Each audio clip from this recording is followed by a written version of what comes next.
My husband and I were standing in the parking lot of the emergency department, completely disoriented. The neonatal transport team had just left with our 5-day-old son. In a fog, we hurried home to pack for ourselves and our 3-year-old daughter. We didn't know how long we would be gone for or what we might need. We didn't know anything. My father-in-law drove the 3 of us to Edmonton that night. The nurse suggested we find somebody else to be responsible for driving and finding a place to stay. I remember sitting in the back seat of the truck, my toddler asleep in her car seat beside me, and just the tiny overhead light to read the papers given to us as we left the hospital. I had to write my notes in orange crayon because that's all I could find in the truck. I remember staring at the paper our cardiologist drew on as she told us how complex our son's heart was, how it could never be fixed, that it would only work for so long, and then it would inevitably give out and need to be replaced. And his only chance of survival was a complicated and incredibly risky open heart surgery on his tiny little heart that was still no bigger than a walnut. I don't remember how I got my hands on that first research paper. I think I may have snuck away to the Stollery's Family Resource Center one afternoon. But I do remember that when I first typed the words hypoplastic left heart syndrome into the search bar, I didn't find anything encouraging, not even optimistic.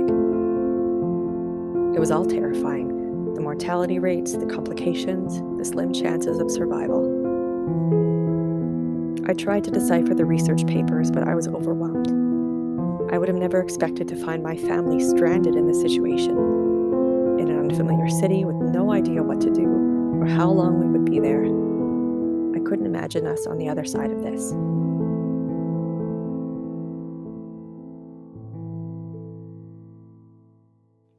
Time marched on, and thankfully, our boy grew bigger and happier, although we still didn't know what lay ahead.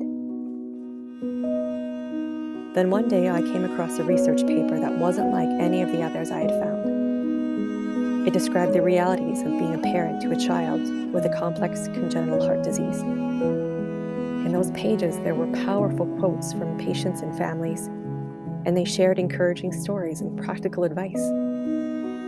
I had never read qualitative research before. I didn't know it existed. But reading this narrative from real parents and families nearby in my province, it changed my whole perspective. I found hope in knowing that families and researchers were working together to find purpose in the struggles. They were creating a map from their experiences, documenting the paths that we might take, guiding lost families like mine. When things became less chaotic, I finally had time to look around and see how far we had come. And the more I told our story, the more I felt I needed to change the narrative. It wasn't a tragedy anymore.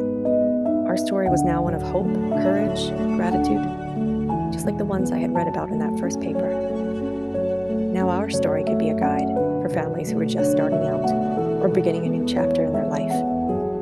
So I became a peer mentor, a family advisor, and then I studied to become a patient research partner.